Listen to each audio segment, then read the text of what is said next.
Coming up on 2020 on ID, a vibrant co-ed disappears in the night. Just never can imagine something like this happening to such a beautiful person. There were no eyewitnesses. There was no confession. But there were cameras. You can see him looking into the store and watching what she's doing. She was totally unaware. The last moments of a young woman's life caught on tape. You get excited because you had a video which showed somebody pulling the body out of the car. Oh God, please don't let this be her. But does the video tell the whole story? There was this hour and a half in time where we don't know what happened. And what was this man doing that night? I seen her in the back seat. I seen her eyes were open. Police search for answers while a family comes to grips with the truth. Evil crossed Melanie's path that night. Murder caught on tape. Welcome to 2020 on ID. I'm John Quinones. We live in an age where cameras capture practically everything in our lives. They protect our homes and our shops, our cars and our streets, but they can't always protect us. For the family of 19-year-old Melanie Goodwin, cameras would prove a blessing and a curse. As Jim Avila first reported in 2009, they had played a vital role in Melanie's brief life.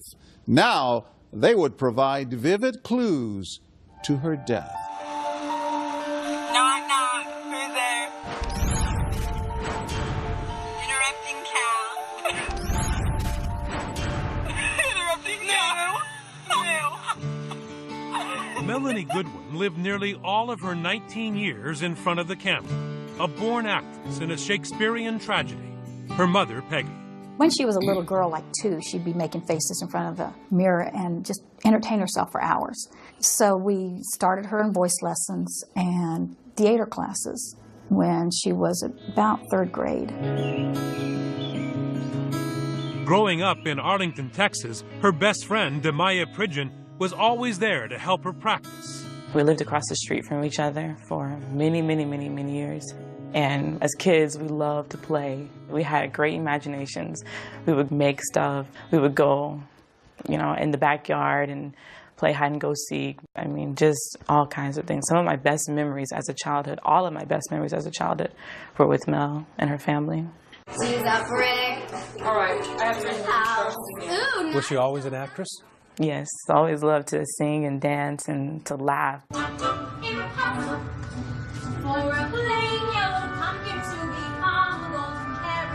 And her father, Glenn, never missed a performance. What was your favorite?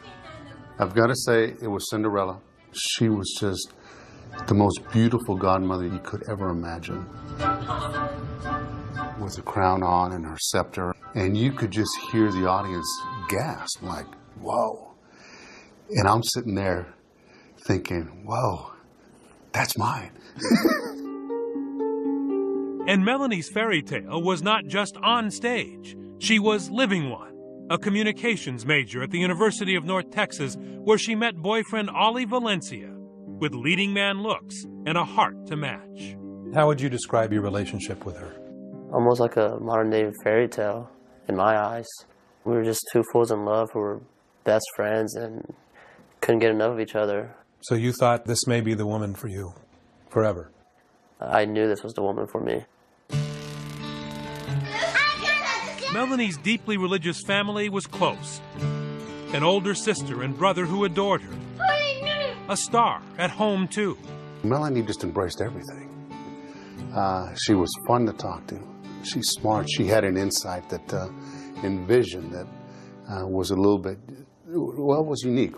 And of course, she was my baby, so the baby's the baby, and, and she's my girl. All backed by a supporting cast of many fast friends. I think that's what makes this so hard. Just never can imagine something like this happening to such a beautiful person. On Monday afternoon, September 24th, 2007, Melanie's bubbly, always-on personality is in full display at 5 o'clock as she heads off to work as a model promoting the energy drink Red Bull. I kissed her goodbye and just looked her in her eyes and was just so happy to be with her, and she went on with her day. Melanie met the other Red Bull girls for dinner and then reported to a video game store called the GameStop, handing out samples to Red Bull's target audience of young males anxious for the premiere of a new hit game, Halo 3. GameStop wasn't releasing it till midnight, and they went to the GameStop to promote the product, and then they finished probably around 1 or 1:30. It's now early Tuesday morning, and Melanie's headed back to campus, her long day finally about to end in the arms of her boyfriend. But first, as is her habit, she checks in with him by phone. I was in bed when she had called me, and I was like, yeah, babe, I'm gonna leave the door open, just come up. Ollie had one small request. He will spend the rest of his life wishing he'd never made. I asked her to stop. She was gonna bring me home chocolate milk and some Cheetos. And I woke up 2 hours later, and, she wasn't home. And it's at that final stop for snacks in this nearly empty convenience store on a dark and lonely street, just a few miles from her boyfriend's apartment, where Melanie's last act is played out on camera once again, captured in harsh lighting, and this time on grainy surveillance tape. Carrollton, Texas detective Greg Frade. You see Melanie walk into the store, and as he's walking by, you can see him looking into the store and watching what she's doing. And probably 30 or 40 seconds later, she comes up to the counter, and she's talking to Ali, saying, I'm on my way home, and you see him walking up behind her. She was totally unaware. A new sinister character is about to enter Melanie Goodwin's life, and it's not a bit part. Evil crossed Melanie's path that night. When we return, Melanie's boyfriend is desperate to reach her. I called and called and called and called. I was trying to calm myself down, like, everything has to be okay. And another call, this one to the police. There's a burnt female body over here. Stay with us.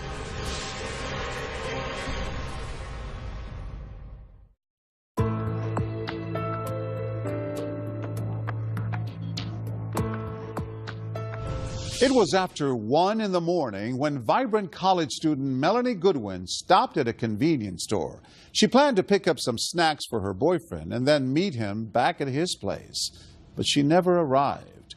Hours later, Texas authorities are on the verge of making a gruesome discovery. Once again, here's Jim Avila.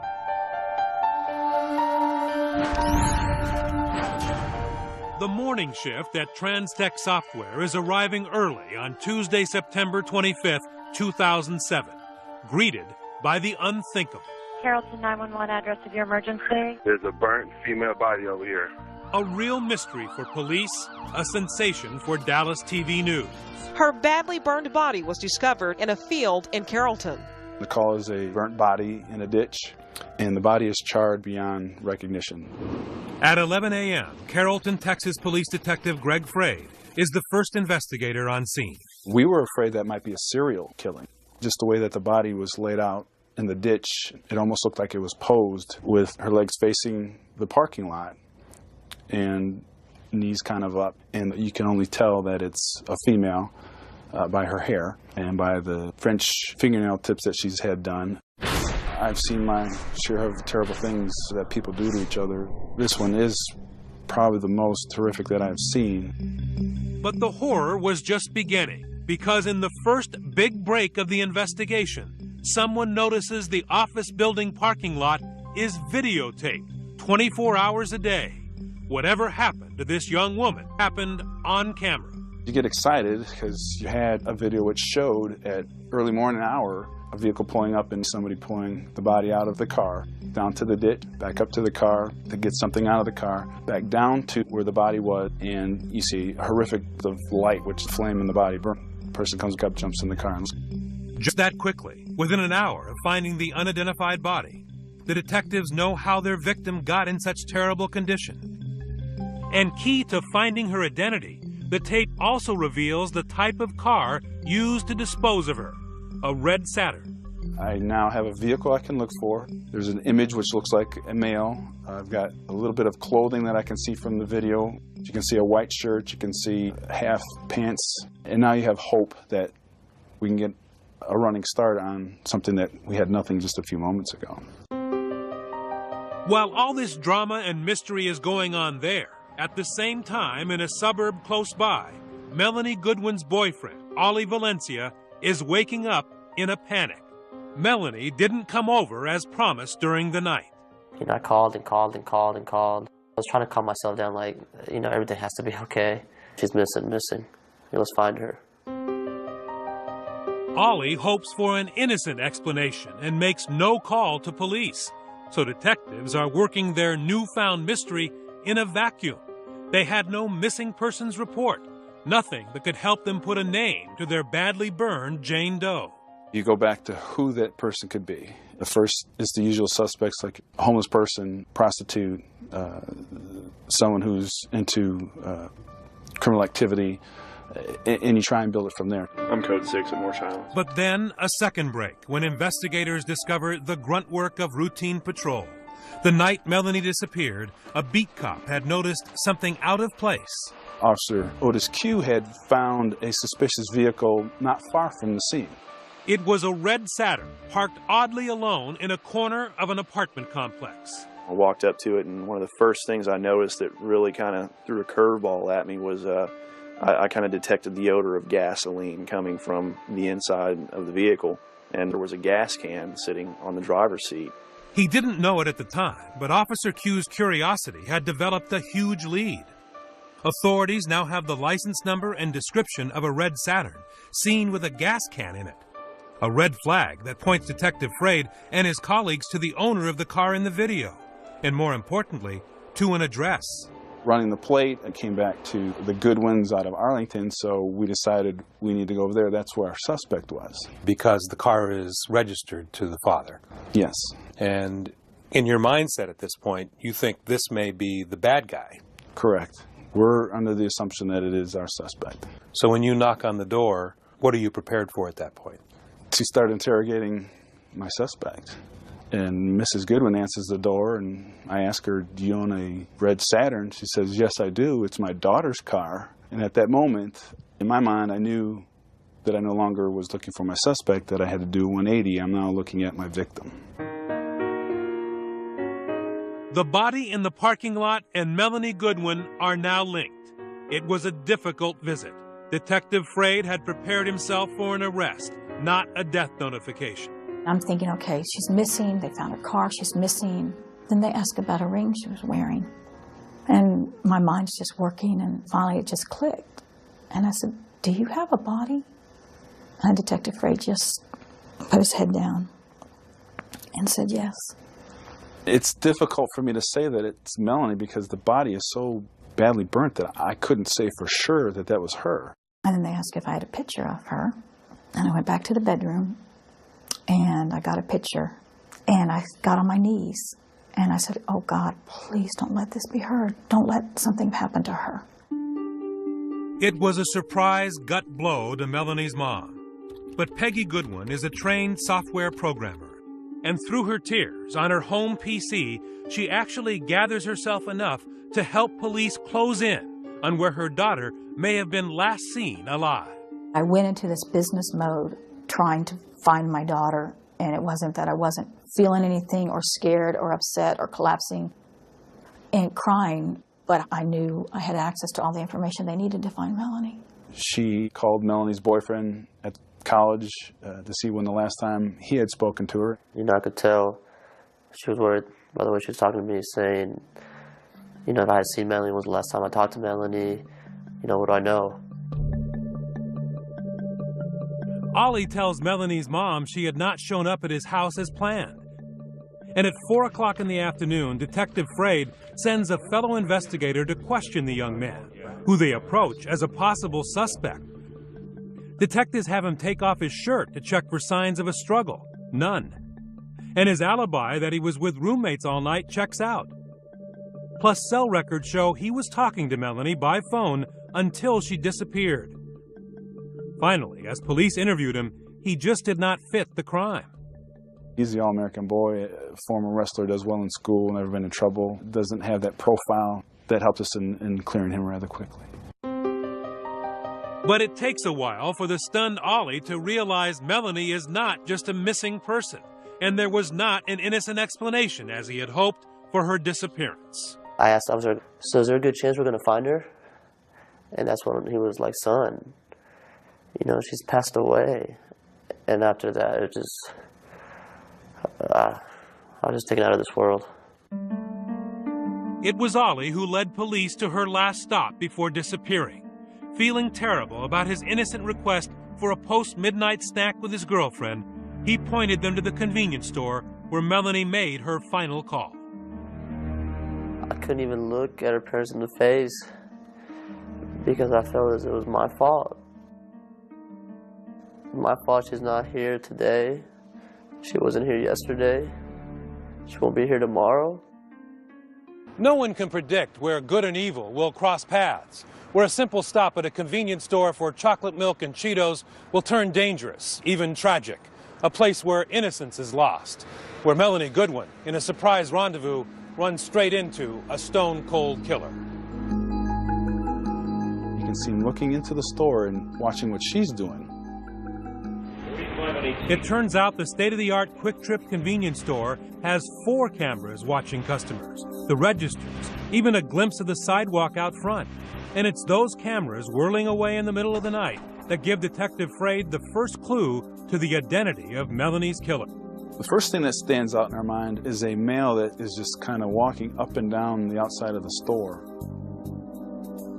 Nearly every step of this crime is on videotape. Another break. It's not only video, but it's video with audio. For an hour and a half early that September morning, way before Melanie stops by for a snack to take home to her boyfriend, this man hovers around the counter, even convincing the clerk to let him use the phone, trying to get his estranged girlfriend, other friends, anyone to give him a ride and a place to stay. Dallas County Prosecutor Andrea Hanley has watched this tape over and over again. He'll hang up the phone, he'll walk around, he'll pace back and forth, just flat out loitering. He's got no money to buy anything. He has no money to buy anything. I think, as a matter of fact, the clerk gave him a soda and a pastry. You know, because the guy had no money. He had nothing going on. He'd asked the clerk, hey, can I sleep here? And he said, you can't sleep at this store. And by the way, buddy, you might not want to hang around here anymore. He's outside the store when Melanie, dressed in a skirt and top, comes in. She heads right over to the snack aisle for the Cheetos her boyfriend Ollie had wanted, and then the dairy case for the chocolate milk. The clerk is busy, but remembers Melanie had gone back to the restroom, and that's when she meets the loiterer, about her age, but desperate, out of options, and turning to a fellow 19-year-old for help. And he remembers as best he can that the defendant was, in fact, asking her for a ride. And you can very faintly hear it on the videotape. You can hear him say certain things like, my truck broke down, or I would walk but these shoes aren't good, and it's just a quarter of a mile, it's just up to McKinney Avenue. And you hear her saying, she wasn't a naive girl, you know, and she knew that that's not the thing to do. Melanie then walks away, and the vagrant walks out of the store. She then heads for the checkout and gets on her cell phone for the final time to tell Ollie she is on the way home. What were you talking about? She was just telling me how hot she was looking because she had just tanned. And you told her you'd leave the door open for her? Oh, yes, sir. That came later. Yes, sir. Back at the store, Melanie finishes paying at the counter, walks out the door, and heads to her car, Cheetos and chocolate milk in hand.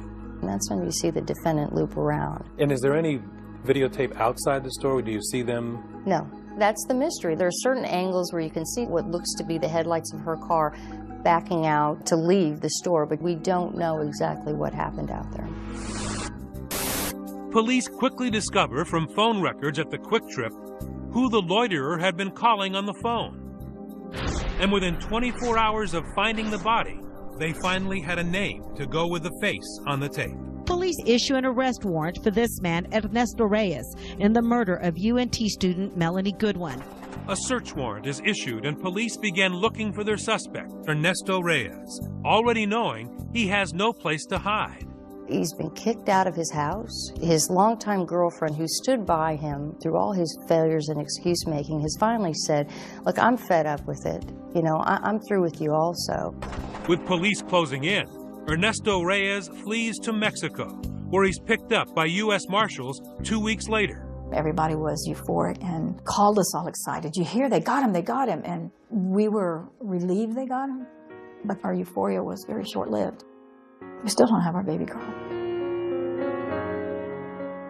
When we return, Ernesto Reyes tells his side of the story. I asked for a ride, and she said to me, "Where are you going?" And I told her, "To my friend's house." And could there be another man involved?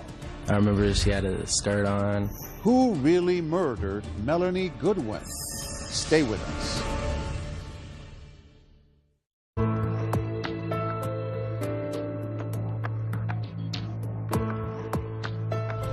The body of college co-ed Melanie Goodwin has been identified, and with several quick breaks, police believe they have apprehended her killer. As they construct the timeline and build the case, they learn more about Melanie, a random victim of a homicide. Once again, Jim Avila. University of North Texas communications major Melanie Goodwin came from a religious family, and she wore her faith, if not on her sleeve, on the bumper of her 2002 red Saturn. There was a decal on the back that had Melanie's name, and then her license plate bracket, that said "Angels are watching over me." And in fact, key moments of Melanie's abduction and murder were left on tape for police to track. There were things that were placed in front of us that we never thought we would see. Things were just falling in line. God was with me on this one.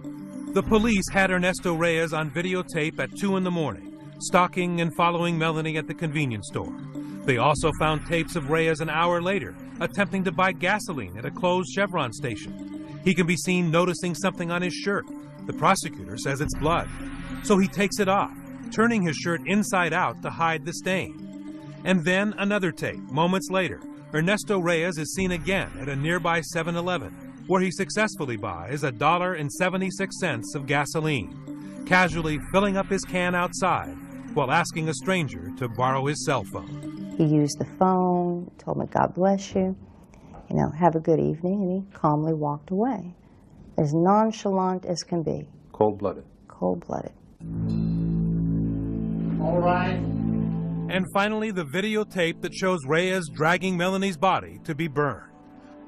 All this evidence seemed overwhelming. But when it came to trial, a year and a half after Melanie Goodwin was brutally murdered, Ernesto Reyes' defense attorneys were quick to point out there were 90 key minutes not recorded between the time Ernesto followed her out of the store and when he is shown blowing her up, when perhaps those angels who were watching over Melanie blinked. There were no eyewitnesses. There was no confession. There was this hour and a half in time where we don't know what happened. Veteran Dallas lawyers Danny Clancy and Brett Martin knew they had a difficult task in creating reasonable doubt for the jury. These horrific photographs that we've seen, the video that we've seen, yes, it's evidence, but ultimately you have to make a decision whether or not the state's proven beyond a reasonable doubt that this man and no other is responsible for her death. And those 90 minutes that were not on tape gave Ernesto Reyes just enough room to tell his version of what happened to Melanie to a Spanish-language television network. No, I'm not a killer. I've never been a killer. I've never wanted to be a killer. I was just there at the wrong place, hanging with the wrong people. This is the man Ernesto Reyes accuses of being the wrong people. Mr. Young, you're currently under indictment for the felony offense of tampering with physical evidence. His name is Donovan Young. He admits that Ernesto showed up at his apartment about 3 a.m. the night Melanie Goodwin was murdered, took him down to the parking lot, and showed him her body in the back seat of her red Saturn. It's a two-door car, so they got like the little triangle window. I looked through there, and that's when I seen her in the back seat. Do you remember anything about her undergarments, her underwear? I remember she had a skirt on. I'm not sure what top or anything like that. I think her underwear were slightly pulled down. And were you able to see anything about her face? I seen her eyes were open. When I looked in the back seat, he said he killed someone that looked like a dead person. Donovan Young, a convicted drug user with a shady reputation and Ernesto's friend, was a man in serious need of a moral compass, because not only did Young not call police that night, he helped Reyes get rid of Melanie's body. He said he needed some gas. He said he needed a few dollars. I said, I don't have any, but I do have a few dollars. And with that, Young says he gave Reyes money and a gas can, and then walked back into his apartment and went to sleep. Why in the world did you not walk inside, pick up the phone, and call the police? I still think about that to this day. I actually wish I could go back in time and do that, because that's something I do regret. Donovan Young's cold-hearted response left a huge opening for Reyes and his attorneys. And Reyes saw this unsympathetic character as his way out. He told his story to a Spanish-language television network. I'm innocent. Soy inocente. I am innocent. I am innocent. And the person who did it is outside laughing about me. Fearing a blistering cross-examination, Ernesto's attorneys did not allow him to testify in front of the jury. Instead, they played the TV interview in court to let Ernesto tell his tale without a prosecutor to challenge him directly. I asked for a ride, and she said to me, "Where are you going?" And I told her, "To my friend's house," and she said, "Yes." Reyes does not deny that's him on videotape stalking Melanie at the convenience store. But then he tells the interviewer Melanie is to blame, saying she was asking for trouble. She said to me, "Do you know where I can find some drugs?" I asked what kind, and she said, "Whatever I can get." In the interview played out in court, Reyes then claims he had her drive to Donovan Young's apartment, where he got in the back seat while Melanie and Donovan sat in the front seat sharing marijuana and pills. Then I don't know what happened, the fight. I didn't know if he was hitting her or messing with her. Then I started getting scared. You could see that she was not okay, and then I asked what happened. And then when I said I'm going to leave, this guy pulled a gun on me, a black pistol. I'm not guilty. This guy's the one who killed her. It was very difficult for me to sit there and to listen to that. I always had the confidence that as the trial unfolded, that they would see the kind of Melanie that everybody that met Melanie saw. For them to imply that she would just go in and pick up somebody, it's so absurd, and it hurts so bad that they would even have the nerve to imply that about my daughter. The anger I had was like a mother bear with her claws out, and it took a lot to calm me down. After that day, I was shivering. I was so angry because Melanie just would never do that. None of my kids would. The pain and anger the Goodwins felt would not end soon. In that TV interview, Ernesto Reyes admits disposing of Melanie's body. After all, he was seen on videotape carrying her corpse and then setting it on fire. But the jury hears him claim that Donovan Young forced him to do the dirty work. I said, God help me. What am I going to do? Maybe he's going to kill me. So I bought the gasoline. And we went to the white warehouse. And then he said to me, put the gasoline on her. I said to him, no. And he told me, laughing, you do it. So I did it. And buried in that TV interview is perhaps the only eyewitness, minute-by-minute account of how Melanie was killed. How did he kill her? Hitting her. Just hitting her. And I believe choking her. Because when I was high on drugs, he was holding her, grabbing her. When we return, whose story would the jury believe? Ernesto Reyes or Donovan Young? We'll be right back.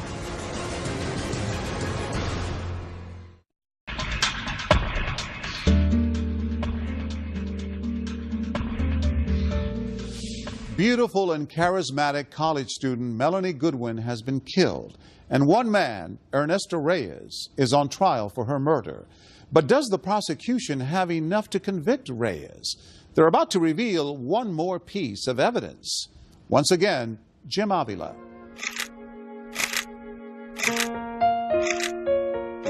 Snapshots of a 19-year-old student actress. The last looks at Melanie Goodwin, taken from her own digital camera, the one she carried in her car till the day she died. The pictures told the story of this young girl's life. You had her with her parents on vacation, you had her hugging her father, you had her with her boyfriend, and just being fun and silly. You know, just told the whole story of Melanie. One simple photo data card and 2 last snapshots that would shock the police. Self-portraits of Ernesto Reyes. He takes his own picture with Melanie's camera, and how would you explain that you're not involved if you're on 4 pieces of video? It's hard to refute what you see. And on that quick trip, what you hear. Ernesto Reyes' far-fetched story of a drug-craving young woman anxious for sex with a stranger, killed by his drugged-out friend while he watched, is badly damaged by the fact that everywhere the jury turns is another photo of Ernesto Reyes. Ladies and gentlemen of the jury. Co-prosecutor Stephanie Fargo drove it home in her closing argument. Who has the evidence all over them? Who's the only person you see on the surveillance videos? You should be insulted that he tries to put this on Donovan Young. Evidence doesn't lie. In fact, the jurors say it was what they did not see in that explosion video that made them doubt Ernesto's alibi, that an accomplice named Donovan Young killed her and ordered his cooperation. Juror Amy McCall. Ernesto said that Donovan Young was in the back seat of the car with a gun telling him what to do at one point, and when the sky lights up you can see inside that car and there was no one there. But perhaps the biggest hole in the Reyes story came from Melanie herself. A single trace of DNA. Most of the crime scene evidence was destroyed, but one critical piece of genetic material tying Ernesto Reyes to the attack on Melanie did not burn. The medical examiner found it deep inside her body. Swabs are placed both in the oral cavity, the vaginal cavity, then placed in a box, all of which is sealed and taken to the criminal investigation laboratory. The DNA evidence that we were able to get was from the vaginal smear. We were not able to get DNA from her clothes or from her hands. He thought he was smart. He thought he was doing everything that he could do to get away with this crime. He thought by burning her body that he was burning up all the forensic evidence, any kind of DNA or blood evidence or his fingerprints. You know, he thought he was very successful at that. Well, he wasn't. The fire had done a pretty good job, but it did not get that DNA. So it showed that he had at least had sex with her. I had to prove that it was not consensual sex. Despite Melanie's all-American girl reputation, the defense team makes one last-ditch effort to blame the victim. They would try to convince the jury that she wanted to have sex with Reyes. You personally didn't observe any obvious signs of sexual assault, did you? Well, right. My autopsy clearly lists that I didn't find lacerations or bruising in there. Again, that's not a big surprise, but I did not see traumatic injuries. A lot of times you do find DNA underneath the fingernails of the victim, where they're scratching and scraping and clawing and doing everything they can to fend off their attacker. None of that evidence existed. It was important for me to paint a very good picture of her because of the defenses that he was throwing out there, and to be able to show that everything he said about her willingly, getting in the back seat of her car is complete and utter nonsense. Not her. Maybe somebody, but not Melanie Goodwin. Swear to tell the truth, the whole truth, and nothing but To paint that picture, the prosecution called Melanie's mother, Peggy Goodwin.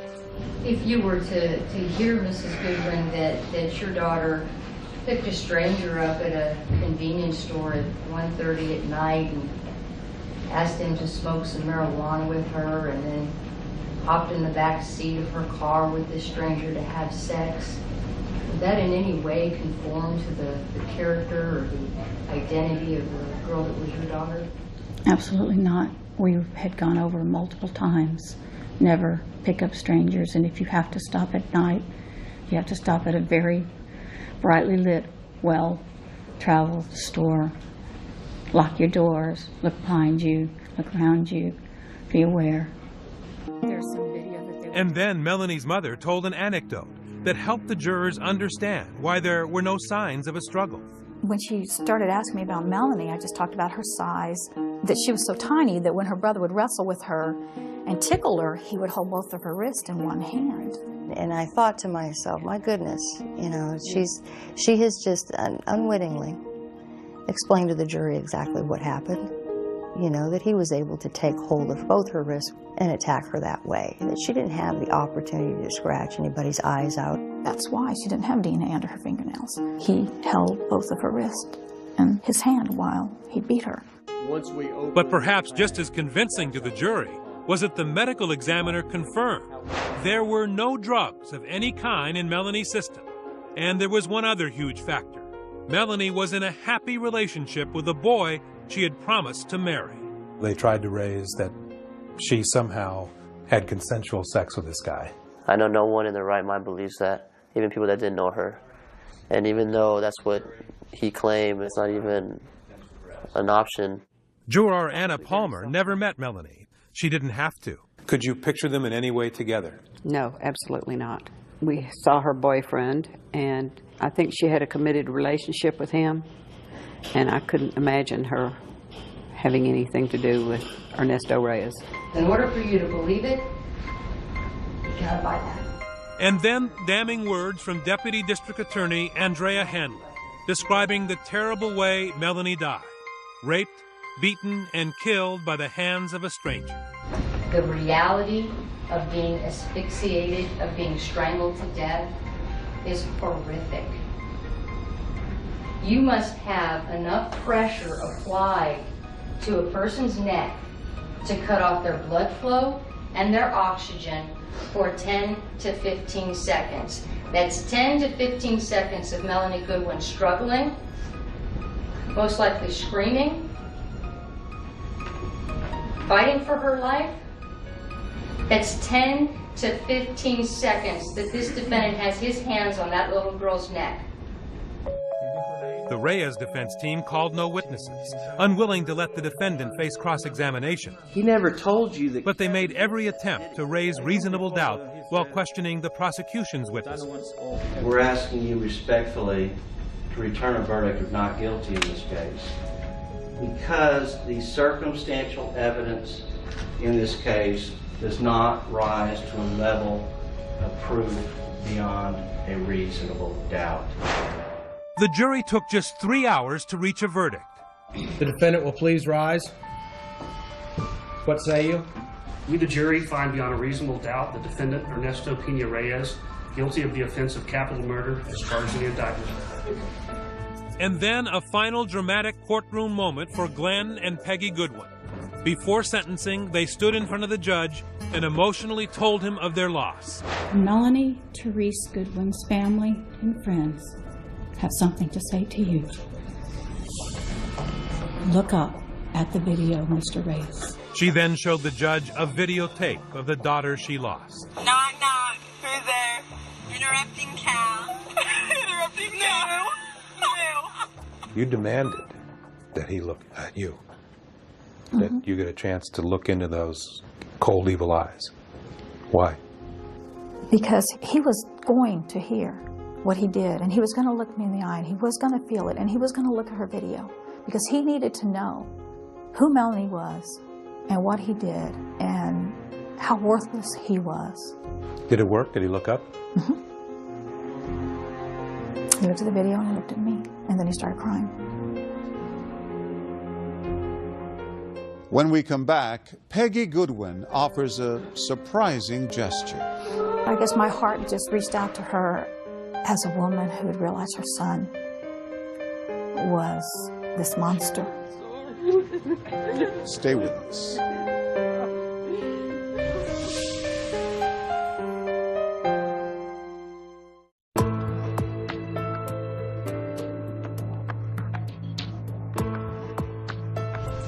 Ernesto Reyes has been found guilty for the murder of college student Melanie Goodwin.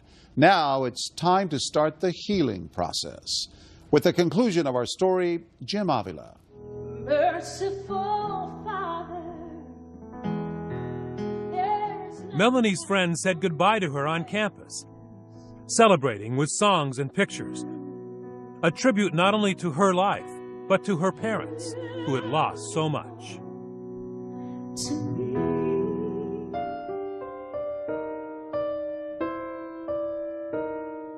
She's just in your mind 24/7. You want to always think about the good things, and I do, but it saddens you nonetheless. I pray about her every day, and it'll bring a tear to my eye. Bye. I love you. You grieve not only the loss of her, but the loss of your whole future. And we are trying to make good things happen, trying not to let the evil of this destroy us or our children. In fact, it was on the last day of the trial that the Goodwins' triumph over evil was on dramatic display. Reaching out to their killer's family, two mothers who lost two very different children in a surprising embrace.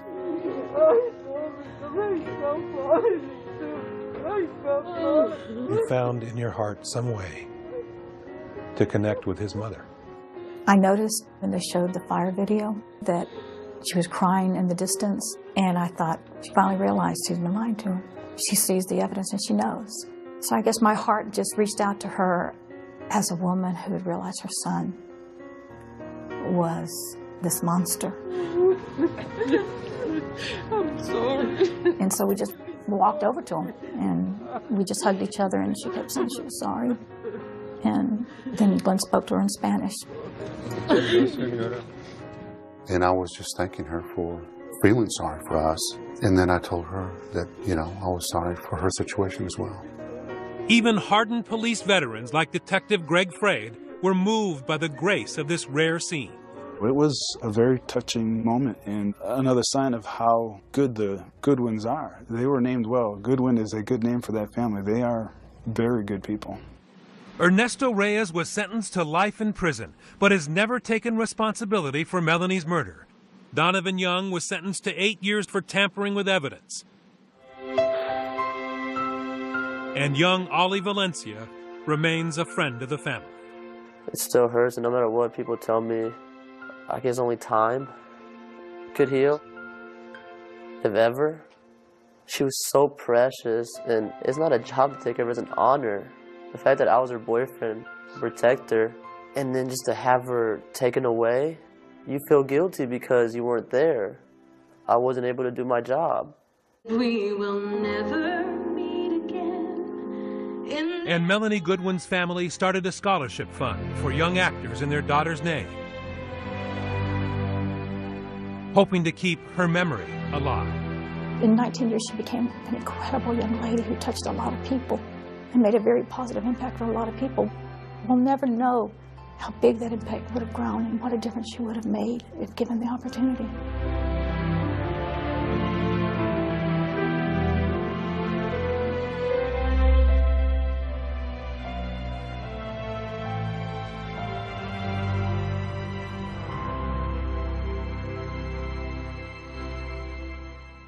Peggy and Glenn Goodwin say they still struggle with the loss of their daughter. They continue to raise money for the scholarship fund in Melanie's name and are writing a book about her life. As of 2014, Ernesto Reyes has exhausted his state appeal.